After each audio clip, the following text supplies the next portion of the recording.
ujya kubwira ko utazamusiga, ujya kubwira ko nta cyadutanya, nanjye ndirara hato ndanirata, nibagirwa ko wabimbwiye ari umuntu nawe afite amarangamutima. Wakoze ibyo ushoboka byose ngo unyihanganire, waranganirije ngo ibyo ukunda n'ibyo wanga, gusa nkwaye ikigwari ndigagaza, nibagirwa rya jambo rivuga ngo ugiye ko wavuye. Rukundo niko amayegisi, nkumbuye kumva morning yawe mu gitondo, nkumbuye kumva saa sita nziza, nkumbuye kumva good night, nkumbuye kumva ijambo ndagukunda rivuye mu kanwa kawe, nkumbuye kumva igituza cyanjye kirimo kirahura n'icyawe kuramutsa,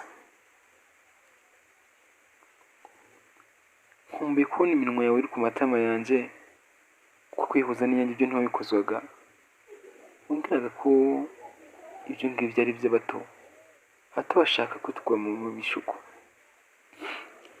Rukundo, umbwiye ko utazansiga ndirata ndiraha, nanjye ndirata njya mu bandi, utera umugongo utagakwiye kuba uterwa. Nibagirwe ko wabimbwiye ari umuntu, ariko ikibazo ni njye.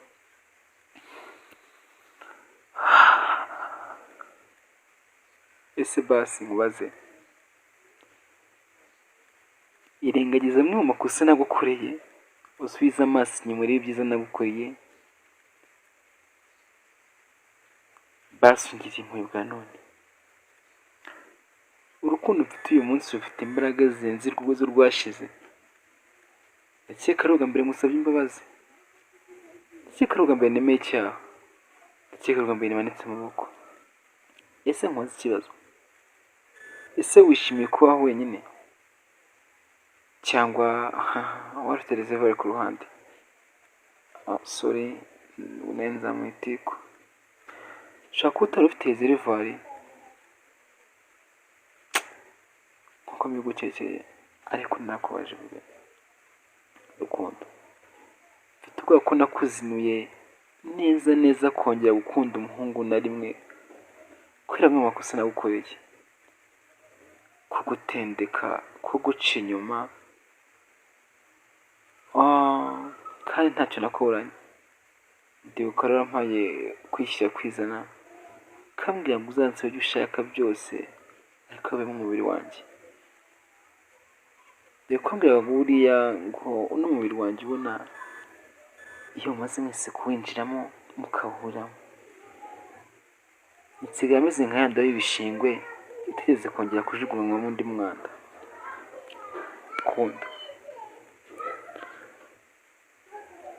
hari akantu gato nkwibukirayo nkubonye, buriya nasibye kimwe cyawe, ariko ifoto zawe ndacyazifite. Nimero yanjye nimero yawe nubwo nyamagara ntumfate, rimwe na rimwe ikaba kompozi. Ntabwo nakwagirwa ijambo ryo gukunda kumbwira ngo nyuma y'uko ntuje nseka neza, nyuma y'uko nsa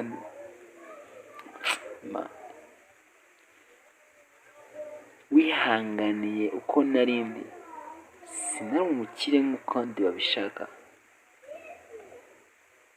ahubwo ngewe nariraye njyana mu rwego rutari rwanjye sha.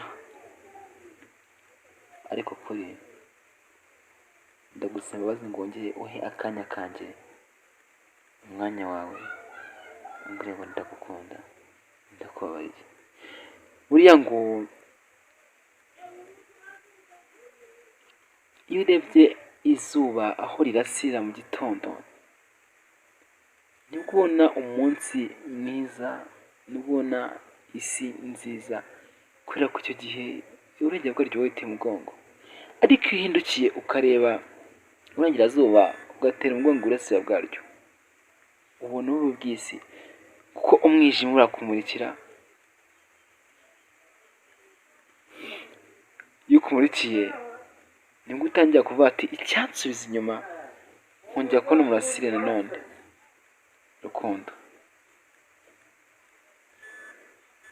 umva iyi SMS basi kure ku mutima. My members, iyi nkuru ndabizi neza yabashimishije, ariko ndagira ngo gisabe akantu kamwe, nimba wishimiye ino nkuru kora subscribe kuri channel yacu ya Rwegoto, nyakira kuri YouTube, kuri TikTok, kuri Flow, Instagram Flow, murakoze, WhatsApp.